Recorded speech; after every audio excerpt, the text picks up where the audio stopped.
Hello students, welcome to Roy digital children teaching centre. তোমাদের এই চ্যানেলে সবাইকে স্বাগত জানাচ্ছি। এনসিইআরটি ক্লাস 8-এর হিস্ট্রি দুটো চ্যাপ্টার অলরেডি আমাদের কমপ্লিট হয়ে গেছে এবং সেখানে আমরা দেখলাম। এবারে তো ক্লাস 8-এর মেন টপিক হচ্ছে ইন্ডিয়াতে ব্রিটিশ রুল কিভাবে প্রতিষ্ঠিত হচ্ছে, তাই না? তারা ট্রেডার হিসেবে এখানে এসেছিল, কিন্তু পরে তারা অ্যাজ আ রুলার হিসেবে আমাদের এই টোটাল ইন্ডিয়াটাকে রুল করছে। এইবার এই যে দুটো চ্যাপ্টারে আমরা দেখলাম যে কিভাবে তারা এই জায়গাটা বা পজিশনটাকে তোমার দখল করছে। এসেই তো হট করে পেয়ে যায়নি, তাদেরকে রীতিমতো যুদ্ধ করতে হয়েছে, প্রায় 100 বছরের যুদ্ধে পর তারা একদম পার্মানেন্ট এই ইন্ডিয়াকে দখল করতে পেরেছিল, তাই না? এই দুটো চ্যাপ্টারে কিন্তু আমরা তাই দেখে এসেছি। এইবার যখন তারা এই ইন্ডিয়াকে দখল করে নিল, এরপরে তাদের কিন্তু কোনো ইচ্ছাই ছিল না যে আমাদের এই ইন্ডিয়াকে রুল করবে। তাদের ইচ্ছা ছিল যে এখান থেকে প্রচুর রেভিনিউ ওরা জেনারেট করবে এবং সেই টাকা দিয়ে ওরা নিজেদের ট্রেডিংয়ের খরচ, তারপরে বাইরে যে যুদ্ধগুলো করছে তার খরচ, তাদের পার্সোনাল যে খরচাগুলো রয়েছে প্রচুর, এই খরচগুলো যাতে তারা ঠিকঠাকভাবে সামলাতে পারে সেইটাই তাদের মেইন লক্ষ্য ছিল। এবং তাদের এই যে প্রচণ্ড পরিমাণে লোভ, এই লোভের জন্য কিন্তু আমাদের ইন্ডিয়াকে, মেইনলি বেঙ্গলকে কিন্তু একটা বিশেষ বড় সমস্যার সম্মুখীন হতে হয়েছিল, যেটা আমরা একটু পরেই জানবো। ঠিক আছে, তাহলে চলো আমাদের এই চ্যাপ্টারটা শুরু করা যাক। বলছে on 12 August 1765 the Mughal emperor appointed the east India company as the Diwan of Bengal. এইবার আমরা গত চ্যাপ্টারে জেনেছি যে 1757-এ ব্যাটেল অফ পলাশি হলো, 1764-এ তোমার ব্যাটেল অফ বক্সার হলো, এবং এই দুটো যে যুদ্ধ হয়ে গেল এতে ভারতবর্ষের ওপর এই যে ব্রিটিশ কোম্পানির একটা অধিকার সেটা প্রতিষ্ঠিত হলো। এবার 1765-এ মুঘল এম্পেরার কি করলেন, তাকে এই কোম্পানিকে বাংলার দিওয়ান বানিয়ে দিলেন। আর এই বাংলার দিওয়ান বানানোর ফলে তাদের যে একটা বিরাট স্বপ্ন ছিল যে এখানে এসে তারা প্রচুর প্রচুর টাকা তারা জেনারেট করবে, সেইটা কিন্তু বেশ অনেকটা পূরণ হয়ে গেল। এই যে এতদিন তারা পাপেট নবাবদের ওপর তাদের ভরসা করে থাকতে হতো, এখন আর সেই সমস্ত ব্যাপার নেই, তারা ডিরেক্ট রেভিনিউটা নিয়ে নিতে পারবে। The actual event most probably took place in Robert Clive's tent. এবং এই অনুষ্ঠানটা কোথায় হয়েছিল? রবার্ট ক্লাইভের টেন্টে হয়েছিল, with the few Englishman and Indians as witness. ঠিক আছে, উইটনেস বা সাক্ষী হিসেবে কিছু তোমার ইংরেজরা ছিলেন এবং কিছু ভারতীয়রা ছিলেন। বাট ইন দ্য পেইন্টিং অ্যাভাব, এই যে ওপরে যদি আমরা এই ছবিটা দেখি তাহলে দেখবো যে এখানে বিরাট একটা রয়্যাল ব্যাপার দেখতে পাচ্ছি, রয়্যাল একটা সেলিব্রেশন হচ্ছে। এখানে এই যে রবার্ট ক্লাইভ রয়েছেন, তোমার মুঘল সম্রাট, তাকে এই যে দিওয়ানটা দিয়ে দিয়েছেন। এত বড় অনুষ্ঠানটা কিন্তু হয়নি। অ্যাকচুয়ালি রবার্ট ক্লাইভ এই পেইন্টিংটা করিয়েছিলেন কারণ এই যে দিওয়ানটা পাওয়া, এটা ব্রিটিশ কোম্পানির জন্য একটা বিরাট বড় লাভ ছিল এবং সেইটাকে মেমোরেবল করে রাখার জন্য কিন্তু ছবিটা এইভাবে তোমার আঁকা হয়েছিল, সেটাই এখানে বলবে। দেখো যে but in the painting অ্যাভাব the event is শোন as a Majestic occasion taking place in a grand setting. The painter was commissioned by Clive to record the memorable event in the Clive's life. The Grant of Diwani clearly was one such event in British imagination. As Diwan, the company became the chief financial administrator of the territory under its control. এই যে এবার ওরা সেই সুযোগটা পেয়ে গেল, কারণ তারা কী হয়ে গেল? চিফ ফিনান্সিয়াল অ্যাডমিনিস্ট্রেটর হয়ে গেল। ফিনান্সিয়াল অধিকারটাই তারা পেয়ে গেল যেটা তাদের প্রয়োজন ছিল। Now it had to think of administrating the land and organizing its revenue resources. এইবার একটা চিন্তার বিষয় আসলো যে এবার যে এই যে জমিটাকে মানে যেখান থেকে তোমার রেভিনিউটা আসছে সেটাকে অ্যাডমিনিস্ট্রেট করতে হবে এবং তার রেভিনিউ যে রিসোর্সটা রয়েছে সেটাকে আবার অর্গানাইজও করতে হবে। This had to be done in a way that could yield enough revenue to meet the growing expenses of the company.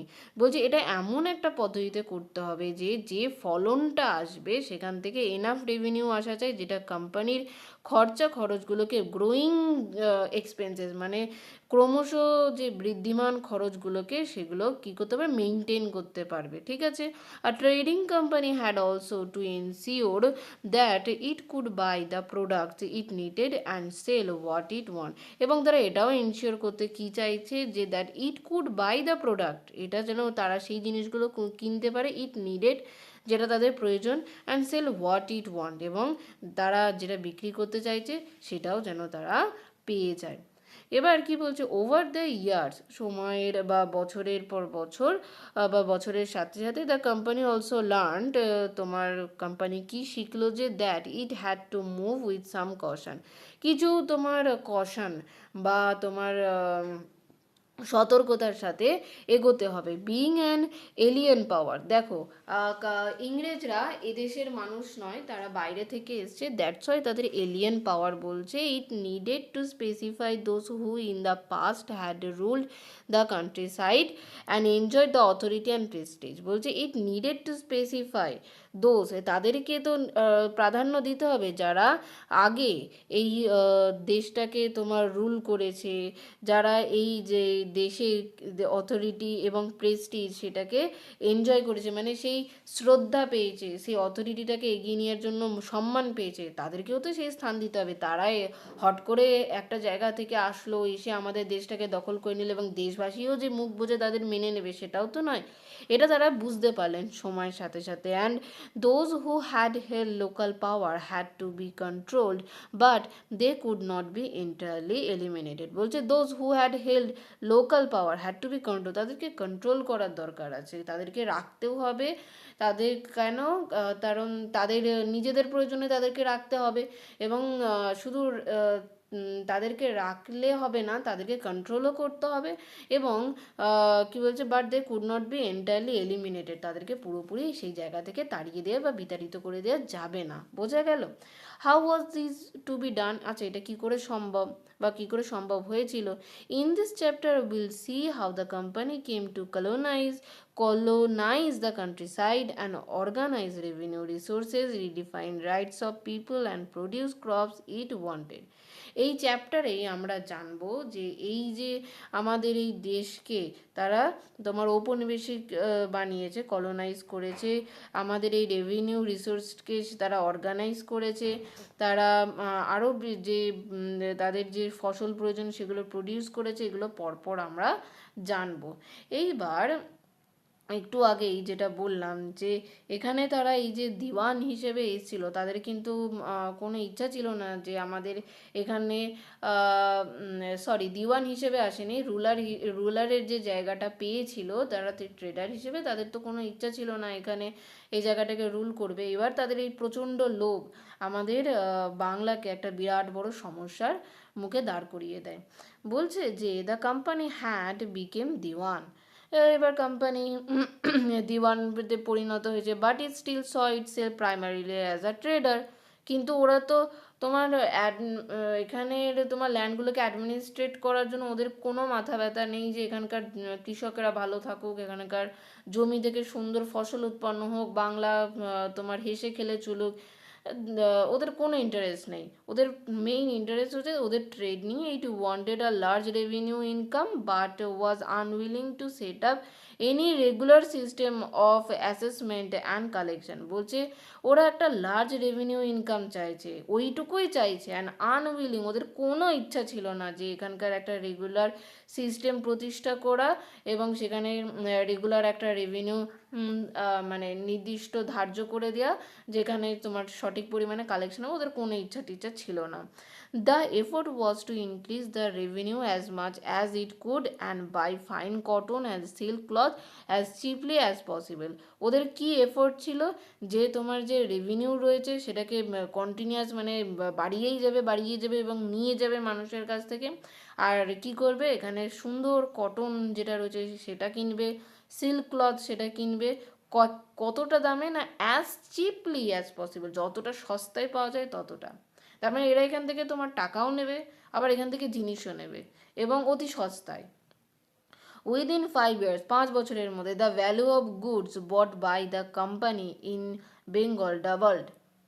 এই যে জিনিসের ভ্যালু বা মূল্য bought by the company in Bengal, যেটা কোম্পানি নিয়ে এসেছিল বাংলায়, সেটা ডবল হয়ে গেল। বিফোর 1765, 1765-এর আগে the company had purchase goods in India by importing gold and silver from Britain. দেখো আগের চ্যাপ্টারে এটা পড়েছিলাম যে কোম্পানির ওরা যে ইংল্যান্ড থেকে আসছে, ওদের ওখান থেকে ভারতবর্ষকে দেওয়ার মতো কিছু নেই, তাই তারা ওদের দেশ থেকে গোল্ড আর সিলভার নিয়ে আসতো, তার বদলে ওরা ফাইন তোমার কটন, সিল্ক ক্লথ এগুলো নিয়ে যেত। বাট ওরা যবে থেকে দিওয়ান হয়ে গেল, তখন থেকে এইটা দেওয়ার তাদের আর প্রয়োজন পড়তো না। এটা আগের চ্যাপ্টারেই পড়লাম।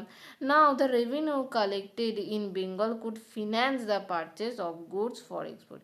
এইবার ওরা যখন দিওয়ান হয়ে গেল, now the revenue collected in Bengal, যেটা ওরা বেঙ্গল থেকে কালেক্ট করছে টাকাটা, কুড ফিনান্স, সেইটাই তো তোমার ফিনান্সের হিসেবে লেগে যাচ্ছে the purchase of good for export, এই যে এই তোমার এক্সপোর্টের কাজের জন্য।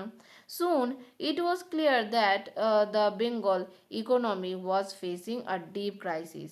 আর এইভাবেই চলার জন্য কি হলো যে আমাদের বাংলার অর্থনীতি বিরাট একটা সমস্যার সম্মুখীন হলো। আর্টিসানস, যারা শিল্পীরা রয়েছেন, ধরো যারা কুমোর, ধরো যারা তাঁতি, তাদের কথা বলা হচ্ছে, তারাও তো শিল্পী, was deserting villages since they were being force to sell their goods to the company at low price. এইবার এই যে শিল্পীরা রয়েছে, যারা তোমার জিনিস তৈরি করে, এবার কোম্পানির কাছে খুব কম পয়সায় তাদের ওপর অত্যাচার করা হচ্ছে, যে খুব কম পয়সাতে তোমরা কোম্পানিকে সেই জিনিসগুলো দিয়ে দাও, ঠিক আছে। এইবার ওরা কি করলো যে এই অত্যাচার সহ্য না করতে পারে ওরা গ্রাম ছেড়ে দিতে শুরু করলো। ডিজার্টিং মানে ছেড়ে দেয়া, ঠিক আছে। Peasants were unable to pay the dues that were being demanded from them. পিজন্সদের কাছ থেকে যে ঋণ মানে ডিমান্ড করা হতো, সেটা তারা পে করতে পারছিল না। আর্টিসানস প্রোডাকশনস ওয়াজ ডিক্লাইন। আর যে শিল্পীরা, তাদের যে উৎপাদন, সেটা কমে যেতে থাকলো। Agriculture cultivation showed sign of collapse. এবং যে কৃষি উৎপাদন, সেইটাও তোমার ধীরে ধীরে বিধ্বস্ত হতে থাকলো। দেন ইন 1770, 1770 সালে, a terrible famine killed 10 million people in Bengal. এইবার যে কৃত্রিম দুর্ভিক্ষটা তৈরি হচ্ছে, দুর্ভিক্ষ বা ফেমাইন মানে কি দেখো, এই যে বাংলা থেকে যা উৎপন্ন হচ্ছে সেটা কমপ্লিটলি নিয়ে নিচ্ছে কারা? ব্রিটিশ কোম্পানিরা। এখানের যে ফসল তৈরি হচ্ছে সেটা ওরা নিয়ে নিচ্ছে ওদের তোমার সোলজারদের জন্য, যারা যুদ্ধ করতে যাচ্ছে। এখানে যে তোমার জিনিস উৎপন্ন করা হচ্ছে মানে বস্ত্র, সেগুলো পর্যন্ত ওরা নিয়ে নিচ্ছে। তাহলে অন্ন, বস্ত্র এরই যদি অভাব তৈরি হয়ে যায়, তাহলে চারদিকে তো দুর্ভিক্ষ দেখা দেবে। আর তার ফলে বাংলার 10 মিলিয়ন পিপল মারা যান।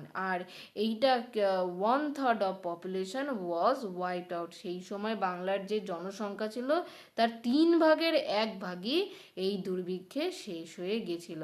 এবং এই দুর্ভিক্ষ তাদেরকে আবার একটা তাদের কপালে একটা চিন্তার ভাঁজ নিয়ে আসে, যে না, এত লোভ করলে তো হবে না। তাহলে এবার কি করতে হবে না, এই জমির ব্যবস্থাটাকে সুন্দরভাবে সাজাতে হবে। এবং তাদের এই ভাবনা থেকেই একটা নতুন নীতি জন্ম নিল, সেটা হচ্ছে তোমার পার্মানেন্ট সেটেলমেন্ট ইন এগ্রিকালচার বা ইন কাল্টিভেশন। কিন্তু তবুও এই তাদের পলিসিটা বা তাদের এই নীতিটা কিন্তু ফেইল করেছিল। কারণ প্রত্যেকটা বিষয়ে তো তারা নিজেদের প্রফিট ছাড়া আর কিছু ভাবতো না। তাই তারা যেটুকু করতো নিজেদের প্রফিটকে মাথায় রেখে, তাই তারা যে কটা পলিসিস নিয়েছিল তোমার কাল্টিভেশনকে তোমার উন্নত করার জন্য, বেশিরভাগই ফেল করেছে, যেটা আমরা পড়ব। প্রথমে তো আমরা দেখব এই পার্মানেন্ট সেটেলমেন্ট। আজকে পার্মানেন্ট সেটেলমেন্ট অবধি দেখব, বা এর পরের দিন তোমার রায়তবাড়ি দেখব, মহলবাড়ি দেখব, এবং এরপরে যে ইন্ডিগো রিভোল্ট হয়েছিল এইটা দেখব। ইন্ডিগো রিভোল্টটা এই চ্যাপ্টারে ভীষণ বড় করে দেয়া আছে এবং ডিটেলসে দেয়া আছে, তোমাদের পড়েও খুব ভালো লাগবে। এবং এই চ্যাপ্টার থেকে জানতে পারবে যে বিদেশিরা বা বাইরের লোকেরা কখনোই আর একটা দেশে এসে আর এক দেশের মানুষকে আপন করে নিতে পারে না। তারা আমাদের দেশে এসে যা যতটুকু করেছে বেশিরভাগটাই নিজেদের স্বার্থের জন্য করেছে, আমাদের দেশকে উন্নত করার জন্য নয়। কিন্তু ওদের স্বার্থের করতে গিয়ে আমাদের দেশের ভালো ব্যাপারে লেগে গেছে, এটাই আর কি। তো এবার বলছে the need to improve agriculture. এবার তো এগ্রিকালচারের ইমপ্রুভমেন্ট দরকার। না, এবার বলছে যে if the economy was in ruin could the company be certain of its revenue income? Most company officials began to feel that investment in land had to be encouraged and agriculture had to be improved. এইবার বলছে এইভাবে যদি বাংলার অর্থনীতি ধ্বংস হতে থাকে তাহলে কোম্পানির যে একটা সার্টেইন রেভিনিউ ইনকাম ওরা করবে কি করে? তাই বেশিরভাগ কোম্পানির যে অফিসার্সরা রয়েছে তারা কি ভাবনা চিন্তা শুরু করলো যে ল্যান্ডের পেছনে কিন্তু ইনভেস্টমেন্টটা করতে হবে এবং এগ্রিকালচারটাকে কিন্তু ইমপ্রুভ করতে হবে, কৃষি ব্যবস্থাটার ইমপ্রুভ করতে হবে। How was this to be done? সেটা কি করে হয়েছিল? After 2 decades of debate on this question, the company finally introduce the permanent settlement in 1793।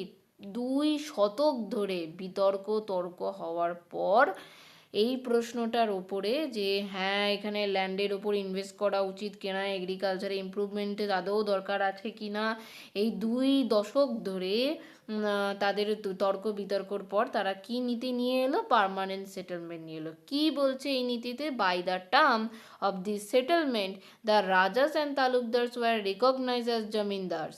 সেখানকার স্থানীয় রাজারা তালুকদারদের কি বলা হতো? জমিদারে পরিণত করা হলো এবং তাদেরকে বলা হলো যে to collect rent from the peasants and pay revenue two the company. তোমরা কৃষকদের কাছ থেকে খাজনা আদায় করো এবং কোম্পানিকে সেটা পে করে দাও। The amount two be paid was fixed permanently. এবং যে টাকাটা তোমাদেরকে দিতে হবে সেটা পার্মানেন্ট টাকা, মানে সেটা ফিক্সড একটা অ্যামাউন্ট হবে যে এক মাসে আজকে ধরো 10 টাকা দিতে হলো, পরের মাসে কি সেটা 25 টাকা দিতে হবে, সেটা নয়। মানে কোম্পানিরা মনে করলো আমরা বিরাট বড় একটা অ্যাহসান করে দিচ্ছি। That is it was not to be increased even in future. ভবিষ্যতেও এটা বাড়বে না, তাই এটার এই ব্যবস্থার নাম বা এই সেটেলমেন্টের নামই ওই জন্য দেওয়া হলো পার্মানেন্ট সেটেলমেন্ট। ঠিক আছে। ইট ওয়াজ ফেল্ড, এটা অনুভব করা হয়েছিল that this would ensure a regular flow of revenue into the company's coffers and at the same time encourage the zamindars to invest in improving the land. এবার ওরা ভেবেছিল যে আগে থেকে যদি রেভিনিউটা ওরা ফিক্সড করে দেয় তাহলে জমিদাররাও কি একটা ইন্টারেস্ট পাবে যে জমির পেছনে তারা ইনভেস্ট করবে এবং তাদেরও একটা মানে সেম টাইমে ওরা সেই টাকাটা পেয়েও যাবে, একটা নির্দিষ্ট পরিমাণ টাকা কোম্পানির কাছে চলে আসবে। এই ভাবনা চিন্তা ওদের মাথায় ছিল। Since the revenue demand of the state would not be increase, the zamindars would benefit from increased production from the land. এবার দেখো এদের আরও কি ভাবনা ছিল? আরও ভাবনা ছিল যে যেহেতু এই যে রেভিনিউ ডিমান্ডটা এটা আর যেহেতু বাড়বে না, তাহলে জমিদাররাও কিন্তু এই উৎপন্ন ফসল থেকে তোমার কী হবে, ওরাও কিন্তু বেনিফিটেড হবে। ঠিক আছে, ওরাও লাভবান হবে। এই ভাবনা চিন্তা করে ওরা তো এই পার্মানেন্ট সেটেলমেন্ট এনেছিল। তাহলে কি কি ভাবনা চিন্তা ছিল? যে ওদের তোমার কোষাগারে একটা নির্দিষ্ট রেভিনিউ সময় মতো চলে আসবে, জমিদাররাও হয়তো ইনভেস্ট করবে এবং এই রেভিনিউটা যেহেতু আর ভবিষ্যতে বাড়বে না, তাই জমিদাররা এই উৎপন্ন ফসল থেকে ইনক্রিজ প্রোডাকশন মানে এই ক্রমবর্ধমান তোমার এই প্রোডাকশন থেকে হয়তো বেনিফিটেড হবে। তবে তাদের ভাবনাটা পুরোপুরি সঠিক হয়নি, সমস্যা তো দেখা দিলই। এই যে বলছে দ্য প্রবলেম, দেখিনি কি প্রবলেম বলছে? The permanent settlement however created problems. Company officials soon discovered that the zamindars were in fact not investing in the improvement of the land. যাদেরকে ওরা জমিদার হিসেবে রাখলো ওরা মোটেও এই ল্যান্ডের ইমপ্রুভমেন্টের জন্য ইনভেস্ট করছে না। The revenue that had been fixed was so high that the জমিনদার found it difficult to pay. এমনকি রেভিনিউটা এতটাই হাই ফিক্সড মানে এতটাই হাই করে ফিক্সড করা হয়েছিল যে জমিদাররা কিভাবে পে করবে সেটা তাদের কাছে ডিফিকাল্ট হয়ে গেছিলো। এনিয়ান হু ফেল্ড, এবার যেসব জমিদাররা ব্যর্থ হতো to pay the revenue lost his zamindari, তারা তাদের জমিদারি হারিয়ে যেত। এবং numerous zamindaris were sold off at auction organised by the company, এবং অনেক অনেক জমিদারি তোমার এই নিলামে বিক্রি করে দিতেন এই কোম্পানিরা, কারণ অনেক জমিদারি ব্যর্থ হয়ে যেতেন এই রেভিনিউটা তোমার পে করতে। But the first decade of the 19th century the situation change, তোমার 19 শতকের প্রথম দশকে এই সিচুয়েশনটা একটু চেঞ্জ হয়েছিল। The prices in the market rose, মার্কেটে এর প্রাইস কিন্তু বৃদ্ধি পেয়েছিল। অ্যান্ড কাল্টিভেশন স্লোলি এক্সপ্যান্ডেড, এবং তোমার কৃষিকাজও কিন্তু আস্তে আস্তে বৃদ্ধি পাচ্ছিল। দিস মেন্ট, এটাই বোঝাচ্ছে, an increase in income of zamindars but no gain for company, বলছে জমিনদারদের ইনকাম বৃদ্ধি হচ্ছিল but no gain for the company, কোম্পানির তো লাভ হচ্ছিল না। আর এই বিষয়টা কেন দেখা দিয়েছিল সেটা একটু বুঝিয়ে দিই। বলছে যে জমিদারদের তো ইনকাম বাড়ছিল কিন্তু কোম্পানির তো কোনো লাভ হয়নি, সিন্স যেহেতু it could not increase a revenue ডিমান্ডটাকে তো এটা ইনক্রিজ করতে পারেনি, that had been fixed permanently, যেহেতু এটা পার্মানেন্টলি ফিক্সড হয়ে গেছিলো। বা তোমার রাজস্ব ব্যবস্থা বা তোমার জমি থেকে যে টাকাটা আসবে, যে ইনকামটা আসবে, সেটা যেহেতু তোমার পার্মানেন্ট হয়ে গেছিলো, সেখানে তোমার রেভিনিউতে ইনক্রিজ করার ব্যাপার ছিল না। তাই কোম্পানির কাছে যদি প্রথম মাসে 10 টাকা ঢুকে, পরের মাসে 10 টাকা ঢুকবে, তারপরের মাসেও 10 টাকা ঢুকবে, কিন্তু তোমার জমি থেকে যে ফসল উৎপন্ন হচ্ছে তা প্রথম বছরে মাসে বললাম, ধরো প্রথম বছরের কথা, প্রথম বছরে যে টাকাটা ইনকাম হচ্ছে, যে পরিমাণ ফসল আসছে, পরের বছরে ধরো বেশি ফসল এলো, কিন্তু তোমার কোম্পানি তো বলেছে 10 টাকায় নেবে, তার বেশি তো নেবে না, কিন্তু দ্বিতীয় বছরে ধরো এসছে 100 টাকা, তাহলে বাকি 90 টাকা কে নিয়ে নেবে? জমিদার নিয়ে নেবে। তাই জমিদারদের ইনকাম কিন্তু বেড়ে যেতে থাকলো, আর কোম্পানির ইনকাম, কোম্পানিদের কিন্তু কোনো লাভ হলোই না। এখানে কিন্তু কোম্পানি উল্টে লস খেয়ে গেল। বলছে even then the zamindars did not have an interest in improving the land, even then, এমনকি জমিদারদের কোনো ইন্টারেস্টও ছিল না যে ল্যান্ডগুলো ইমপ্রুভ করবে, ওরাও ওদের লাভ নিয়েই বিজি ছিল। Some had lost their lands in earlier years of settlement, এই যে কেউ কেউ তো তাদের জমি হারিয়েও ফেলেছিল in the earlier year of settlement, পূর্বের যে সেটেলমেন্টের জন্য। Others now saw the possibilities of earning without travel and risk of investment, এবার অন্যরা কি দেখছে যে যেহেতু ইংরেজ কোম্পানি তোমার রেভিনিউটাকে একদম ফিক্স করে দিয়েছে, তাই কোম্পানিকে একটা নির্দিষ্ট টাকাটা দিয়ে দিতে হবে, এবং বাকি যে টাকাটা থাকবে সেই টাকাটা ওরা নিজেদের পকেটে ভরে নেবে। কারণ জমি থেকে যে ফসলটা উৎপন্ন হচ্ছে, প্রত্যেক বছরে তো একই পরিমাণ ফসল আসবে না। প্রথম বছরে যে ফসল আসছে, পরের বছরে সেই ফসল আসতেও পারে, আবার তার থেকেও বেশি আসতে পারে।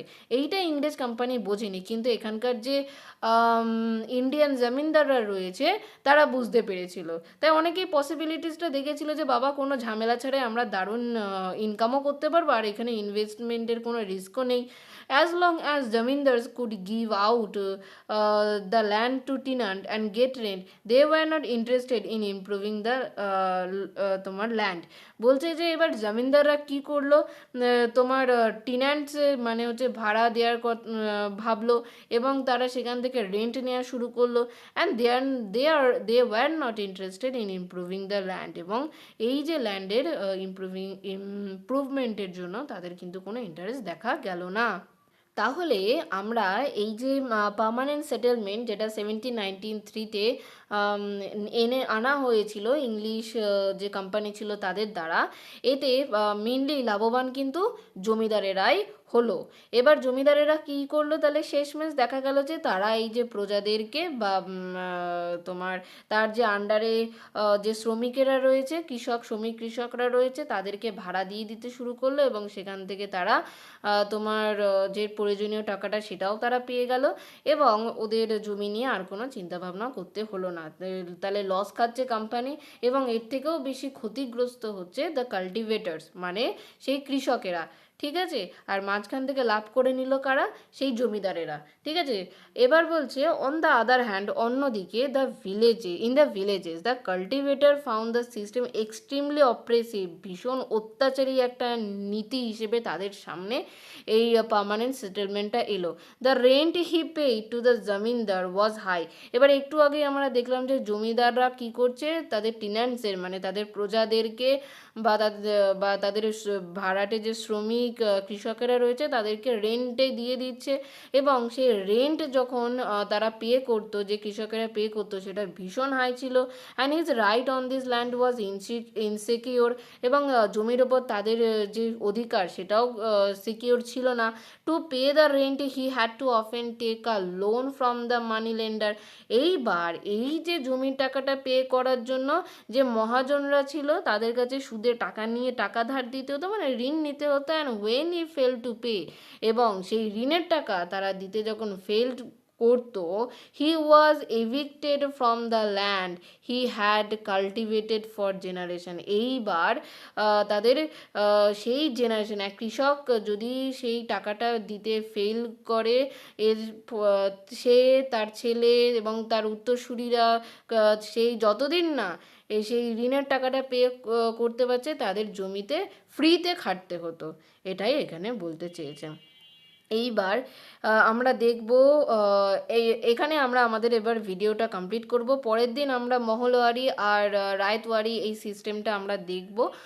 আর যেটা বলার সেটা হচ্ছে যে এখানে আমরা যে পার্মানেন্ট সেটেলমেন্টটা ইংরেজ কোম্পানি এনেছিল আফটার 1770-তে, যে ফেমাইন দেখার পর, লাভ কিন্তু তাদেরও হয়নি এবং কৃষকদেরও হয়নি, যে কারণে পরবর্তীতে তারা আরও দুটো তোমার সেটেলমেন্ট আনার চেষ্টা করেছিল, সেগুলোও কিন্তু ফেল করেছিল। এরপরে তোমার যে ইন্ডিগো নিয়ে যে বিজনেসটা ওরা করতে চেয়েছিল, সেইটা তাদের ফেল তো করেছিলই, এবং যে তোমার কাল্টিভেটার্সরা রয়েছে বা পিজেন্টসরা রয়েছে তাদেরকে এতটাই উত্তেজিত করেছিল, এতটাই রাগিয়ে তুলেছিল, এবং তাদের জমিদারদের অত্যাচার, কৃষকদের অত্যাচারে তারা ক্ষেপে কি বিদ্রোহ করতে বাধ্য হয়েছিল, এবং সেই বিদ্রোহটার নাম হচ্ছে দ্য ব্লু রেভেলিয়ন। এইটা আমরা পরের দিন আলোচনা করব, এবং এই আমাদের চ্যাপ্টারটা দুটো পার্টেই আসবে, এটা ফার্স্ট পার্ট এবং এরপরে আসবে সেকেন্ড পার্ট। তো আমাদের এই রয় ডিজিটাল একাডেমির কে অবশ্যই লাইক করবে, সাবস্ক্রাইব করবে এবং সকলের মধ্যে শেয়ার করবে।